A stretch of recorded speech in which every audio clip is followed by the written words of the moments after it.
am Dr. Danny Stroughton-Duncan, the Director of Education here at COLA. For those who are passionate about laboratory science and interested in staying up to date with the latest accreditation news and industry insights, Talk Lab to Me is an engaging discourse podcast hosted by COLA, a leading physician-directed accrediting organization that provides education and accreditation services to laboratories of all sizes. The podcast covers a wide range of topics, including the latest developments in laboratory science and medicine, as well as in-depth interviews with regulators and industry thought leaders about the importance of regulatory compliance. If you have any questions or comments about the podcast or the topics discussed, please feel free to contact us by filling out the form in the description. And don't forget to follow us and share. But before we get to that, are you looking to network with your colleagues? Do you need continuing education credits? Or do you just want to talk about your favorite technical topics? Join me at COLA's Laboratory Enrichment Forum, happening May 6th through the 8th, 2025 in Chandler, Arizona, where the focus will be laboratory science supporting the healthcare ecosystem.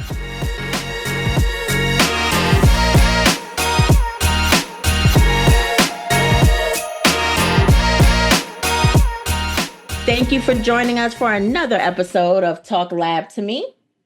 I am here with a returning co-host, the wonderful Kathy Nusafora, COO of COLA. Welcome, Kathy. Thank you, Danny. I'm thrilled to be here. This is fun. All right. So, Kathy, if you could introduce our wonderful guest today. I'm so excited about this. We're just thrilled to welcome John Harol as our guest today on Talk Lab to Me. John is the president and founder of Lighthouse Lab Services. Every day, he seeks new ways for Lighthouse to fulfill its mission of making quality lab testing more accessible through improvements to our broken healthcare system. Lighthouse Lab Services is comprised of more than 150 laboratory consultants servicing laboratories across the nation with its recruiting services, LIS software, medical lab director program, clinical validation services, new lab startup program, and much more. Welcome, John. We're thrilled to have you. Thank you guys for having me. This is a topic that's near and dear to my heart and something I love to discuss. Started Lighthouse over 20 years ago, but based on data showing the shortage of medical lab professionals and salaries and things related to that and workforce issues. So been doing this for a minute and still something that continues to be a challenge for us industry-wide. I think there's some good things that we can talk about today, but always a topic that needs more attention. So I appreciate you guys shining a light on it. Thank you. So let's talk lab to me. Kathy, kick us off. Yes, we're all excited about this topic. It's something near and dear to all of us. Thank you, John. So let's get right into some discussion about compensation for laboratory professionals. Really important. John, what significant changes did you find when you looked at wages for laboratory science professionals in 2024? Yeah, I think we have good news to report, and that hasn't always been the case. And I don't know if that sentiment is always felt in the laboratory, but we did see some, I think, pretty solid wage increases in 2024 over 2023. Some of the largest increases were among the medical laboratory technician level. We saw the average wages go from $54,000 to $61,000, which is about a 13% increase for medical lab technicians, which is a solid increase year over year. Medical lab scientists, med techs saw about an 11%. Supervisors and managers saw about a 9% increase. Administrative lab directors saw about a 10%, and the high complexity lab directors saw lower, only about a 5% increase there. But all of that I would still file in the category of win. National average for outside of our industry is about 3.9%, a little under 4% year over year increase. So we were significantly higher than that, 200 to 300% higher in terms of our increases amongst the different strata of medical lab professionals. So I think we're really starting to see the impact of shortages and advocacy having some fruit. So I was pretty pleased with the results in this year's survey. And just to give some background, we do a survey at Lighthouse each year that we call the Medical Lab Wage and Morale Survey. And we survey over 1,000 medical lab professionals each year that we gather data from to just try to track what's going on in terms of wage and morale. We did this and started that process because we felt that data was going to be what drove change here. ASCP does a great job doing a very thorough wage survey, but they do it every other year. And I understand why, because it's expensive to do some of these things. But that didn't give the timeliness of data that you really need to advocate for yourself in the lab or to your C-suite when you're trying to increase maybe salary ranges for staff in your laboratory. And we were not aware of anybody tracking morale, although that seemed to be a topic that came up constantly at every convention and show and conversation you have with people about their lab was what the morale and staffing levels look like. And those things felt very correlated too. So we're about 4 years in, I think, to tracking wage and morale, and it's given us some good data. And so I'm going to share some of that today, but just wanted to give some context to where that information is coming from. So I know there's a lot that we can do to address the workforce shortage, as you know, also, John, by working with us on the Workforce Action Alliance. We do know that compensation is a piece of it. It's not everything, but it's important. And I'm sure a lot of laboratory science professionals were very glad to hear the progress you've reported today. How do compensation packages affect new laboratory science professionals as they map their career paths? Sure. I think that new scientists, I've been coaching medical lab professionals for 20 years, oftentimes new grads. That is number one and chief on their mind, usually when coming out of school with some new student loans that are about to kick in, is they are really focused on salary.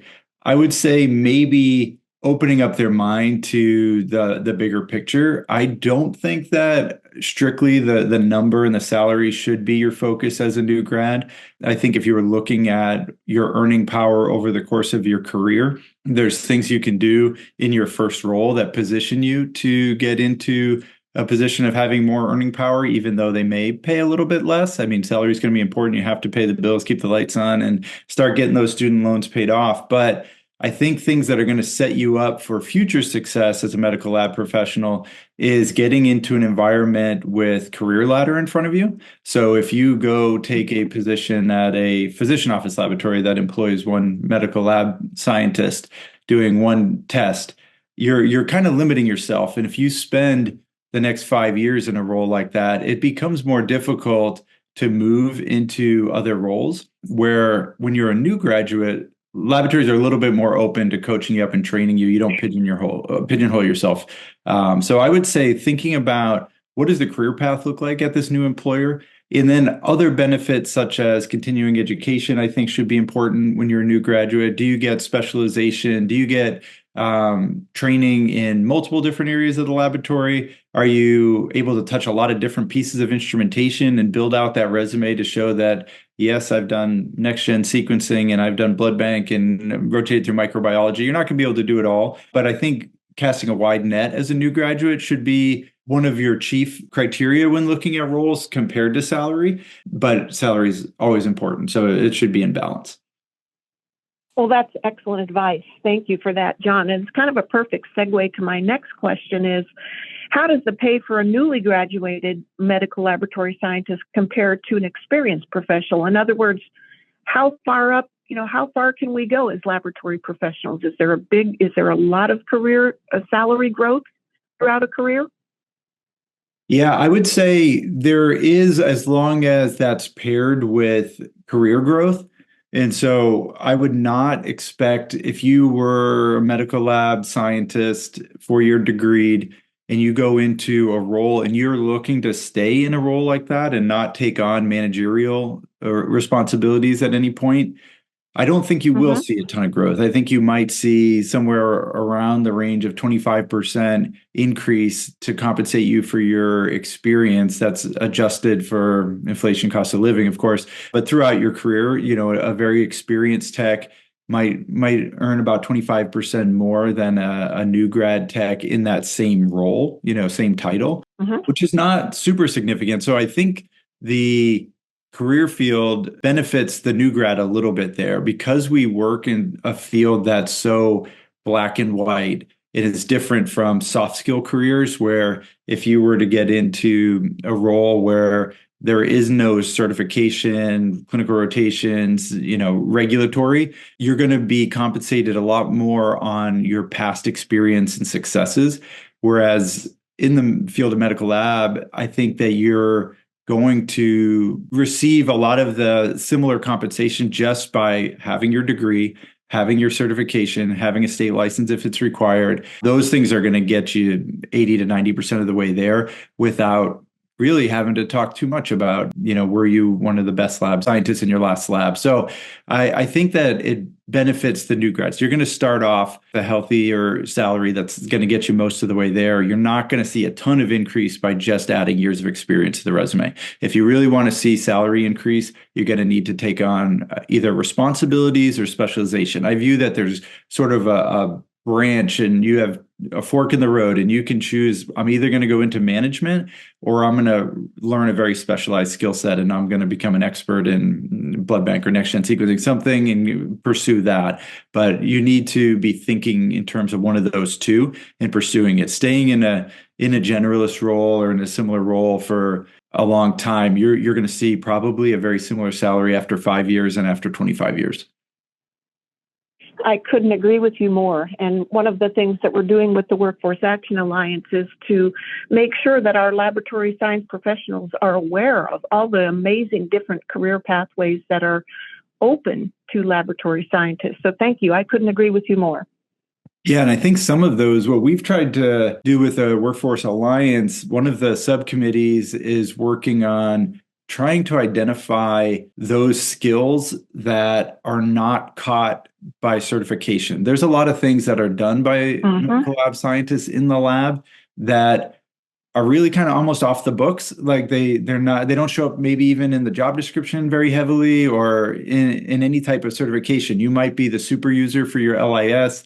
You might be the individual that's the go-to every time the chemistry analyzer breaks and you take it apart and are able to troubleshoot. There's some of those skills that are really valuable, but I don't think that most individuals in the career field do a good job of receiving compensation for that. And part of that is because the HR individual at the hospital across the street isn't even aware of that role and how important it is. And so as we seek to kind of highlight those different skills, maybe even creating certifications around those, I think we'll see salary that correlates to it, right? So if you can say, hey, I'm the LIS super user for the lab, other groups are going to value that. We just need to quantify it a little better.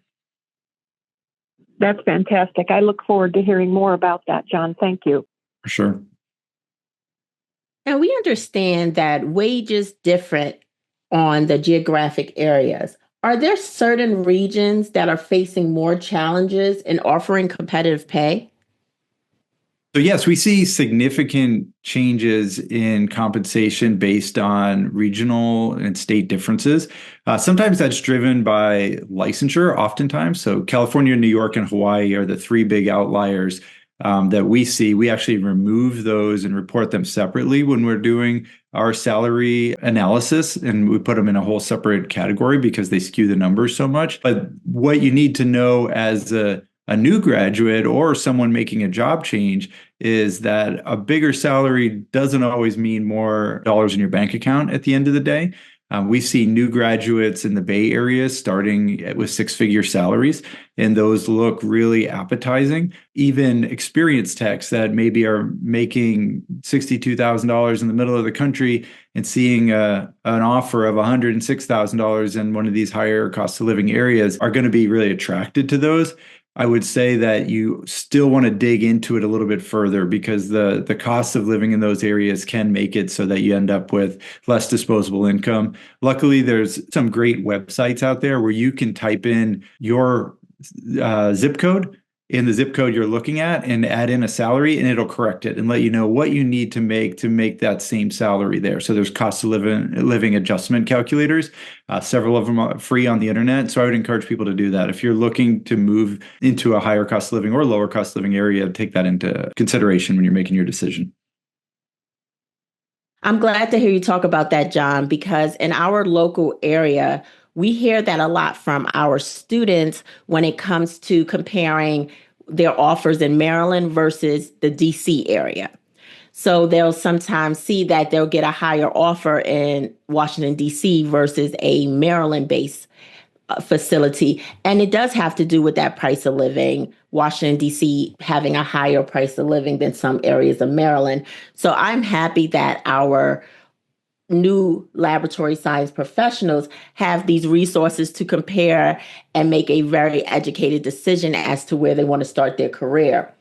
You mentioned about the licensure of different areas. So can you just go into a little bit more depth about how certification and licensure plays a part in determining that pay scale?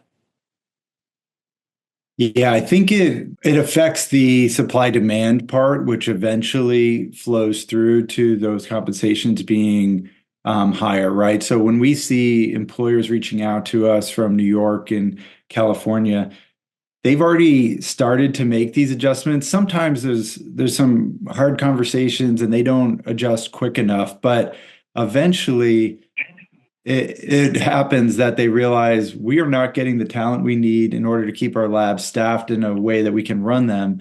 And part of this is because there's a shortage of scientists that hold a California state license, New York state license, Hawaii state license, whichever one it is. I believe there's 13 different states or areas that have state license right now. And people fall on both sides of this. Is that a good thing for our career field? Because it can drive up wages, right? Because we do see it creates a shortage. Because it makes the labor pool much less fluid, right? When you have a position in California and there's like we just saw recently, a talent pool over the border in Nevada, but they can't come over to work at your lab, even though they're within commuting distance because they don't have a state license. It just makes it a lot less fluid for the talent pool, which creates a shortage, which creates a demand for a higher salary in order to attract those people and have them go through the process of getting state license. So I would coach anyone that's open and flexible on relocation to consider getting some state licenses because it's going to make you a lot more appetizing to a potential employer in one of those states if you're open to it. One of the flaws that we see many scientists do is they say, "Hey, no, I'm open to getting my state license," right? They'll say that in the job search or when they send in their resume. Your resume typically is not going to get a serious look, or oftentimes will be discarded if you're not licensed already, because the process can be long, and a lot of employers are not looking to walk through that process, invest that time, and wait 3 to 6 months not knowing whether you're going to get it or not, because there's a lot of people that say that sounds great, but talk is cheap. And so I would say if you have a significant to serious interest in relocating to a state with a state license, go ahead and get started on that and knock it out ahead of time. And you're going to see response to your resume much stronger. You're going to see the salary that you're offered be a lot stronger as well. What is the projected job growth outlook for laboratory science professional careers? And how does this impact salaries in the future? I heard you mention that we've seen a growth in 2024 that we had not seen in 2023. Should we expect that same growth in 2025 and in coming years? I'm crossing my fingers and I'm hopeful for that. I think that math, market forces, supply, demand is all in our favor. So the wind is in our back in the sense of driving salaries up. For the first time, I saw that AHA, the American Health Association, they do an environmental scan of the health of hospitals and health systems. They started reporting on the medical lab because the vacancy rates were starting to become concerning. And so this year's report, they have some of those, and the vacancy rates across the lab around 12%, 10 to 12% in most of the departments in 2020. and those have moved up to 16 to 18% in 2022, which is the last data they have, which is still lagging pretty good. But that's 6 percentage points on 12%, so like a 50% increase in vacancy over those 2 years. So I think it's on the radar of the C-suite of health systems. I think that we will see that drive salary ranges up because the work has to be done. And in order for that, you're going to have to pay. The health systems and hospitals and labs are going to need to pay for talent. Absolutely. I heard you also talk about the difference in the medical laboratory sciences, what we saw wages increase to versus the medical laboratory technicians and leaderships. Do we have any idea of why that growth differed? Why there was a larger growth in the medical laboratory technician salaries versus medical laboratory scientists and some other areas? I thought it was interesting. It wasn't something I would have predicted for medical lab technicians to lead in percentage of growth in terms of increased salary.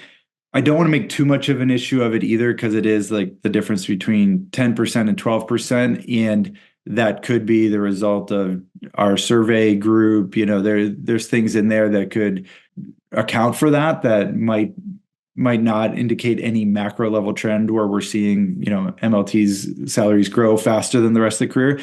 However, I do think if I was to, put out a hypothesis on why, that as you see labs get pinched, they're going to try to do more and more work with lowest level labor that they can. And so I think you're probably seeing more labs willing to hire medical lab technicians and pay them versus a role that maybe they were using an MLT or an medical lab scientist for in the past. And I don't know if that's really an increase. So really, instead of paying, the $78,000 they might have paid an MT, they are paying a little bit more to the MLT to get it done. And so I think that's probably the effect that you're seeing really, is that labs are trying to get creative and make sure that they're using the talent as efficiently as possible. And that can mean using the lowest level of required skill set needed to do the role. Luckily, CLIA has 5 different roles inside of these high complexity labs. That you have your testing personnel, general supervisor, technical supervisor. The testing personnel can be an MLT in most states and most areas. There are some states that require, say, blood bank or other work to be done by a 4-year degreed medical lab professional. But oftentimes there's no distinction there. So a lab could use an MLT for that testing personnel role and maybe save a little bit. That is driving, I think, the increase of MLT salaries. So, John, early on when you were talking, you alluded to the fact that salary is not everything, right? Especially there may be some generational differences. But is there a connection at all between salary and morale? And what about a connection between salary and retention? Yeah, I think this is interesting. There's things that come out in the data that surprise me sometimes. And one of those has been sometimes the correlation between salary increase and morale are not as strong as I would have thought. For example, we found that of people that did not get a raise last year, I guess this is reporting from 2023. So they didn't get a raise in 2023. 12% of them said they were extremely satisfied. Of people that did get a raise in 2023, 14% said they were extremely satisfied, right? So you might have predicted that would be a much different number. There's a change there. There is something significant, and you do see a correlation between getting a salary increase and being satisfied in your role, but sometimes it's not as big as you would think. But we also did see of people that didn't get a raise, 15% said they were extremely unsatisfied, while only 7% of people that did get a raise. So it takes a little bit of sting out of the people that are already maybe unhappy or disgruntled. Adding in a no raise there just really is fuel on the fire. But for people that are naturally mostly satisfied, whether they get a raise or not a real strong correlation in their morale. What we do see is that staffing level has a pretty big impact on morale. So in labs that are understaffed, we see the morale is changed significantly. So for understaffed respondents, only 9% of people working in an understaffed lab are extremely satisfied, where it's about 24% of them are unsatisfied in some way. So I think the biggest thing you could do to increase the morale of your staff is to get it staffed adequately versus throwing money at the individuals that are there. Well, that makes a lot of sense. So if I'm a laboratory owner or a manager, I want to make sure that if you want to keep your good people, that you make sure you have plenty of staff. So thank you for that. That you did a good job of articulating that connection.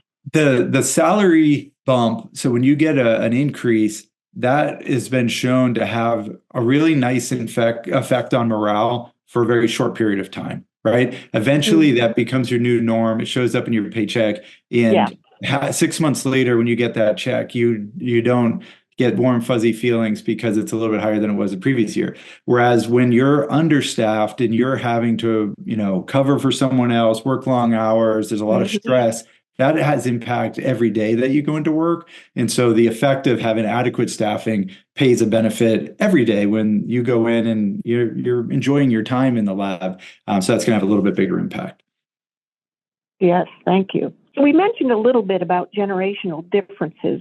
What type of compensation packages are new laboratory professionals looking for? So what else do they look for besides salary when they're deciding where they want to accept their first job? Yeah, we see a generational difference in the lab and outside of the laboratory with a greater focus on balance, flexibility, working remote. So those are some of the things that are most important to newer generations entering the workforce. The laboratory is not really well set up to accommodate that. So there are certain career fields that can really capitalize on that. And yes, you can work from home, and we're not going to tell you when you have to work as long as you get your work done. That's great. Newer generations entering the workforce love that. They want to be able to, take a break during the day, get their errands done, and then work later at night. We see that there's 2 to 3 different efficient working bumps throughout the workday for most career fields, where you'll see a morning push where they'll get a lot of work done, another one in the afternoon, and then another one after they get the kids in bed or after dinner, they'll sit and get their computer out and work again. The lab in most roles is not able to accommodate that or take advantage of it currently, because you have to be in person. You have to make sure that you have the required amount of people there at all times, whether the lab is really busy, really slow, on one given day to day, it's hard to adjust dynamically to that. So I think that there's naturally some restrictions on laboratory that make us a little bit less appealing to the newer generations. I think there are some, glimmers of hope. We see a little bit more work from home potential. And when I bring this up at conferences, I feel like I get an eye roll from a lot of lab directors when I say, well, have you thought about trying to make your roles a little bit more friendly and having some work from home? Because that's what the scientists want, right? That's what the newer people entering the field want. And they're used to doing the work a certain way. But when you really get down to it, if I ask them some questions, there is some work that could be done from home, right? There's training that needs to be done. There's documentation that needs to be done. There's things that can be done if you were to say, hey, every other Friday, you can work from home for a half day, right? Those things can still work, and it takes some creative thinking to get there. But I think that is really well received. And as you're recruiting, it's something you can really play up. If you can say, you come in 4 days, you work from home 1 day. We have scientists on the Lighthouse team that do remote data review, and that team sits remotely and they sit in their homes and do that 24/7. And so we always just have different individuals on, but they're sitting in their house reading peaks and doing QC, and you're able to do it from home. The technology enables a lot of that. Digital pathology is going to be a big growth area, I think, in the coming decade here. And so that's already, you see a lot of radiologists have been working at home for a long time, and now we're starting to see more and more pathologists utilize technology so that they can be, reading slides from home as well. So I think that technology will enable for the newer generation to kind of get what they want in a bigger way, but it's going to be a long road. I just wanted to add, a lot of what you're saying is this work-life balance. I'm happy to hear this conversation, John, because I think what a lot of our people coming into the field as new laboratory science professionals looking for that work-life balance. So as leadership, if we can try to explore the idea of some creative scheduling or implementing some remote data review or anything like that to prevent possible burnout with staffing and improve the satisfaction of the staff, I think that's a winning solution. I agree. I think if someone wants a banana, you don't give them an apple. And so if you know that the individuals that are entering the career field are saying, what's really important to me is balance, flexibility, try to find a way to at least make that show up in your job descriptions and your roles in some manner, right? No, you probably can't have someone working from home and putting the samples on the machine, but is there something you could do? Maybe it's one day a month where they can be working from home and doing some of their training and documentation. And I think that you probably could, but it might require some advocacy where the lab director is going to have to go to HR and C-suite and say, hey, I want to let my staff not come in. And maybe your time systems are used to, hey, you badge in and that's how we clock. And, so those are things that you're going to get some friction that you're going to have to push through. But I think that there is some good return on those efforts on the other side of it, because if you can talk about that when you're interviewing candidates, I think it goes a long way. And thank you, John. You've given us some terrific food for thought. My mind is going a mile a minute thinking about all of the data mining for quality assessment monitors, all the writing we do as laboratory science professionals that could actually be done from home. And I hadn't thought about those things before. So you've really addressed some creative ways that organizations can combat the challenges in offering compensation packages. But when it comes to competitive pay, what are the challenges that healthcare facilities and organizations face in meeting the competitive pay demands out there? Does reimbursement have anything to do with it? Yeah, I don't know if it's reimbursement. I think that getting salaries increased has been a real slog. And I think there's a flaw in the way that it's thought about, right? And so one bigger picture issue is that most health systems think of laboratories as cost centers, not as profit centers, right? And sometimes for good reason. Laboratories need to be able to perform the testing on whoever shows up in the ER, whether it's profitable or not, oftentimes. So that means they need to be staffed and have the equipment to do that. And they can't just pick and choose which tests are going to make them money. They need to provide a menu of testing that's appropriate for what's coming in the door. So I think that what we need to do is create a better data set to show the C-suite individuals at health systems and the individuals making decisions based on the value of the testing that's happening. But we also do need to think a little bit more strategically about how the laboratory could bring in profit, because I think that changes the tenor of the conversation with the individuals making these decisions. When you can reflect, hey, if you can give me a couple more headcounts, we can bring in some of this testing that we send out, and that this is the reimbursement that's associated with it, and this is how the health system is going to benefit from it. That's really helpful. The other problem with salaries, in my experience, is that most health systems use salary data echo chamber, right? So I was thinking about this one day, and it just kind of light bulb moment, at least for me, was when you continue to survey underpaid individuals and ask, how much do you make? And they're, maybe 30% underpaid.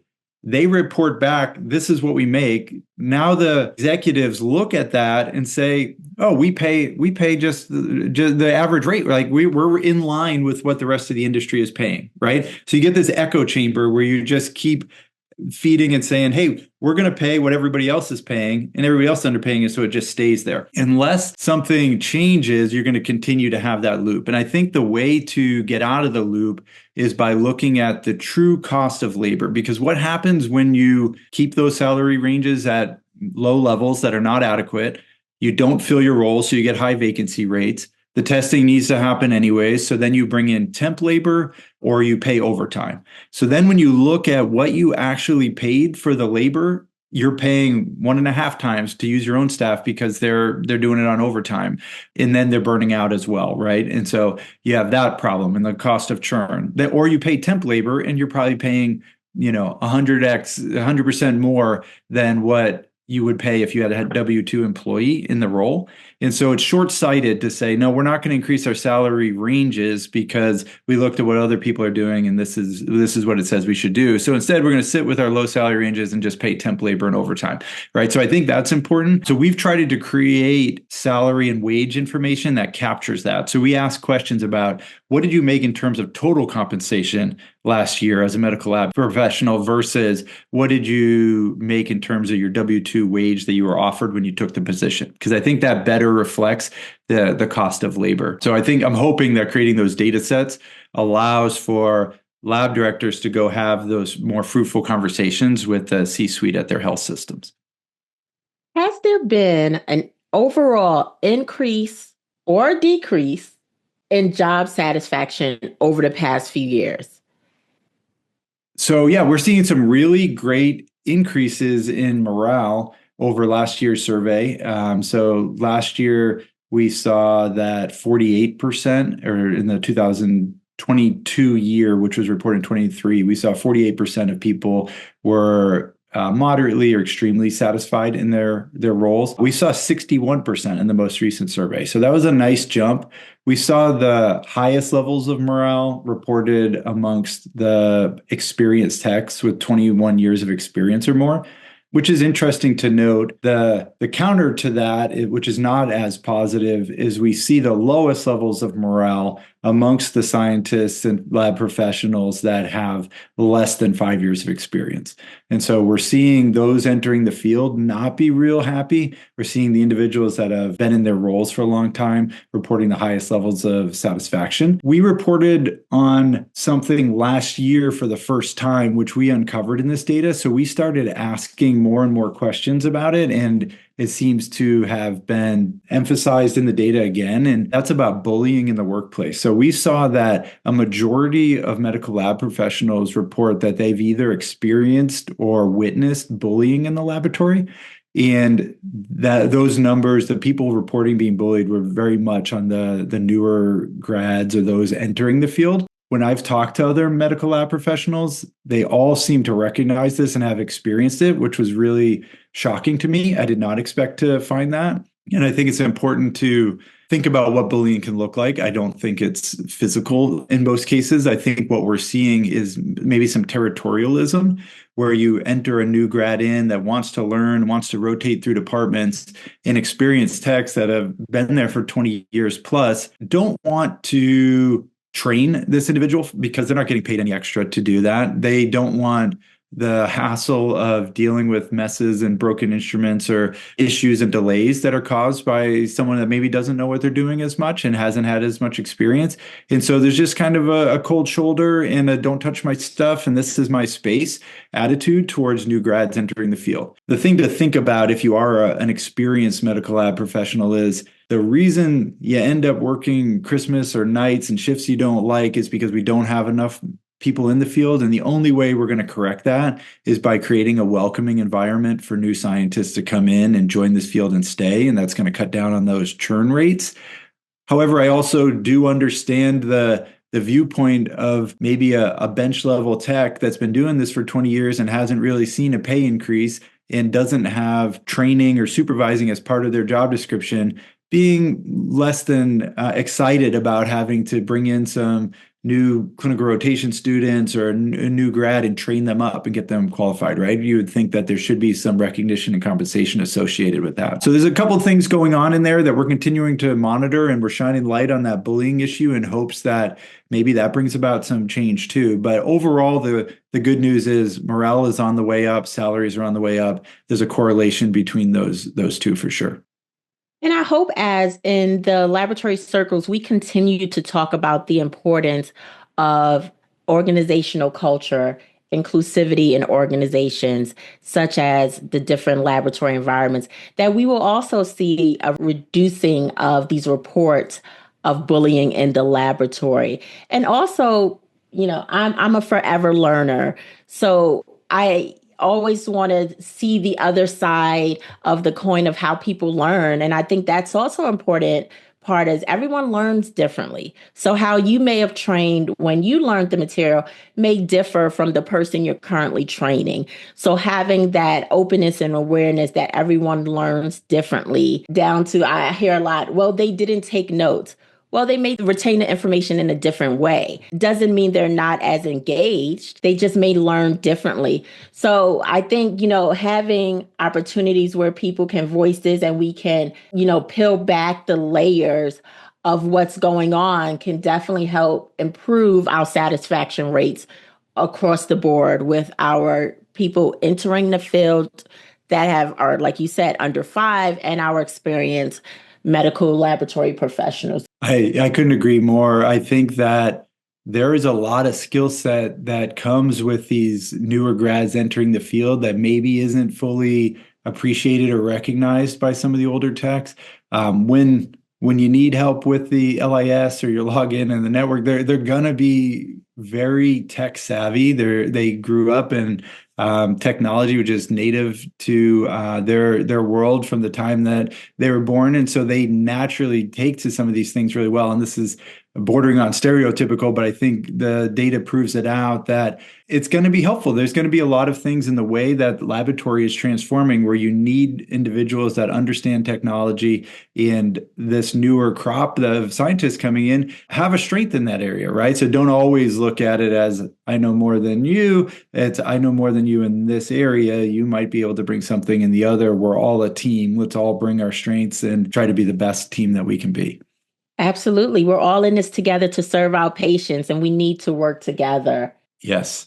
Have you seen an impact in the salary negotiation of those that pursue continuing education or professional development? I wish it was stronger. I would say I don't see it as a one for one in a really strong way in terms of you put on your resume that you went to this convention, you got this additional continuing education credit. I don't know that I see that having direct compensation increase.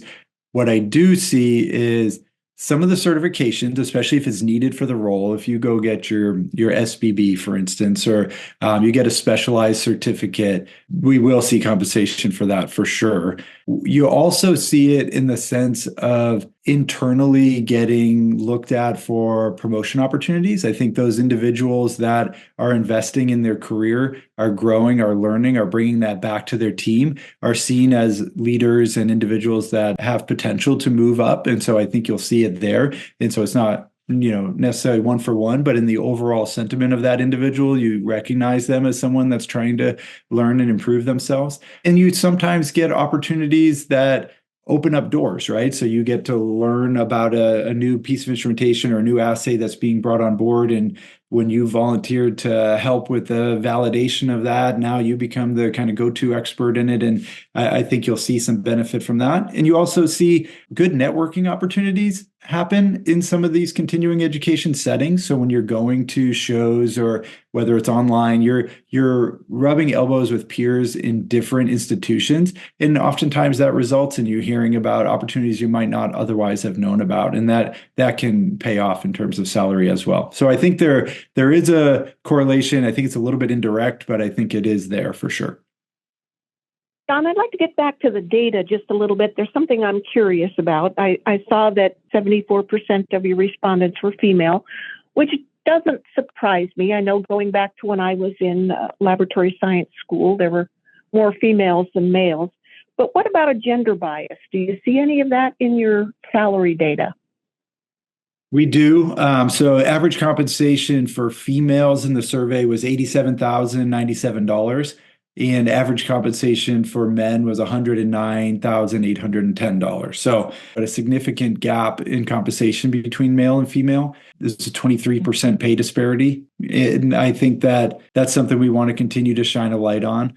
What's driving that? There's a lot of different factors. We do see this in most industries. It does not make it right, but I think there are other things at play there too, where you see men often not leaving the workforce for childcare and some of those other things that kind of sets women back a little bit, maybe unfairly. And so I think that we see a heavy percentage of supervisor, manager, director roles are filled by men. And we could talk about what's driving that, but that also does pull up the average, right? So a lot of the men reporting salaries were in managerial leadership roles, so that going to be compensated a little bit better than bench level roles. So I think that's a factor as well. Well, so there are some reasons for it, but I really appreciate you shining the light on not only the gender gap, but the bullying issue. We really need to stop hiding these issues under the rug. I appreciate that. Yeah, I think once we start talking about it, we start to see hopefully some change come around it. And so that's how we've viewed our role at this point is we're going to report the data. We're going to look for these interesting data points in the set, and we're going to bring them forward for people to talk about. So wage gap for gender and bullying have been two that have been more recent that we were surprised a little bit at the significance of them. And most people we've presented to have not received a lot of good data about this before, but were confirmatory of their experience was similar. Yeah, you're doing a great service to bring these to light. Thank you. I know in the workplace, everyone likes to have a voice. They want to feel that they're important, that what they feel is important, and that their ideas are considered, even though not every idea is implemented.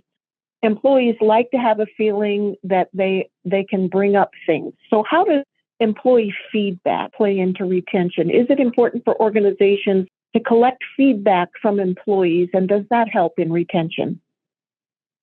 Yes. Yeah. I think the employee feedback is the dashboard lights, right? On your car when the oil light goes off or the gas gauge says that you're running low on empty. You want to know those things, and that's feedback. Whether you think the morale in your laboratory, if you're a new director that just came into a messy situation and you're afraid of what that feedback report might look like, it's always good to have the data and have a baseline, because then you know whether you're making a difference with the changes that you make. So I would say getting that employee feedback in a manner that is repeatable and measurable over time. Don't worry too much about getting everything perfect, or what I see in feedback surveys is trying to cover every possible scenario or situation. I think we've seen really good adoption outside of the lab for NPS scores, which is your National Promoter Score. And that's just a single question where they say, would you recommend this organization, job, whatever, to a friend? And on a scale of 1 to 10. And even though that's a really simplistic question, it allows you to measure it over time very quickly, right? And so I think simple pulse surveys of your team are important, and making sure that you're baselining the data against previous surveys.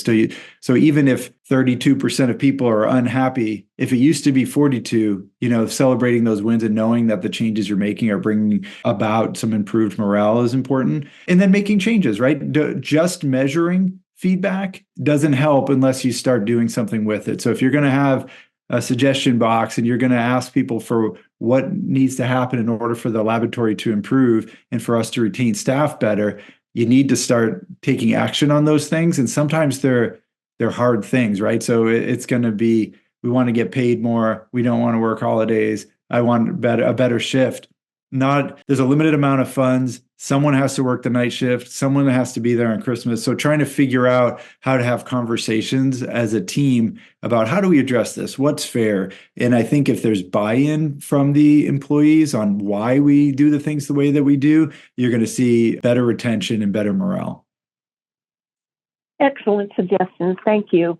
This has been wonderful. I can't tell you how much I've enjoyed this conversation, but I want to ask you one last question about the workforce in general. So many of us, including all of us on this podcast, are concerned about the shortage of qualified laboratory science professionals. So what can individuals or organizations do? What could I do if I'm an organization out there or a laboratory professional? How can I get involved? What can I do to help address the shortage in the short term and or in the long term? I think the single best thing that any one medical lab professional can do is raise awareness about the career field. Many people have never met a medical lab professional that they know of. They're not aware of what those individuals do. I think that the title that has historically been used of medical technologist can be confusing. People think med techs take their vital signs at their doctor's office. That's not necessarily inspiring the brightest minds in science to go into that. So if we can talk about the important work that laboratories do, use the title of medical laboratory scientist when appropriate, and talk about our career field in a positive way. I think that there tends to be a negative sentiment sometimes when medical lab professionals talk about the field. They say we're understaffed, we're working on Christmas, there's not enough people in there, we don't get paid enough. That doesn't inspire new generations to go into those career fields, right? So we want to be talking about the impact that we make on patients, new scientific developments, what's cool with, AI doing liquid biopsies. There's a lot of really cool things happening inside the laboratory that can be talked about. They're going to do a better job of encouraging individuals to go into that career field. It's pretty common that when I meet a medical lab professional, the reason they went into it is because they heard about the field from someone else in kind of a one-off conversation. Oh, my aunt told me this, or my neighbor did it, and I didn't know this was a thing, but I was thinking about going into school for biology or chemistry, and then they'll go into the field of medical lab science. I think it makes a ton of sense to go get a degree in medical lab science versus maybe a biology or chemistry degree if you don't have a specific career in mind, because you're going to walk out with a job offer, right? And a career. You can always still use that medical lab science degree to go into other areas that you could with biology and chemistry in most cases, not necessarily the vice versa. We do see that people that have got degrees, 4-year degrees in biology and chemistry, and are still kind of looking for where they want to land, are going to some of these online programs and 4+1 degrees. We need to offer clinical rotation sites in order to enable those people to come into the field. So another thing that individuals can do and labs can do is just being open to students that are rotating. And sometimes I hear we don't have the time to take on students, we're already understaffed. I think that the cure is in the medicine there, where if you were to go ahead and offer a rotation program, you're going to have a pipeline of talent come through, and you're going to be able to pick off the individuals there that are a good fit for your culture and are good employees, and you're going to start to solve that problem. So it takes an investment in the long term, but I think talking about the career field in a positive way and being open to doing rotation for students are the two big things that you can do to help with the staffing shortage. Thank you, John. Definitely a win-win with the clinical rotation sites. Thank you. How we doing, Danny? I could have this conversation on for hours. I've learned so much from John. I agree. There were just so many points. I was sitting here taking some notes. And I think this is a conversation. We brought up a lot of parts that need to continue to happen to promote our field. I want to take this time to thank John for being here with us. And I want to thank you, Kathy, for being my co-host on this episode of Talk Lab to Me. And until next time, stay compliant, stay curious, and keep talking lab to me.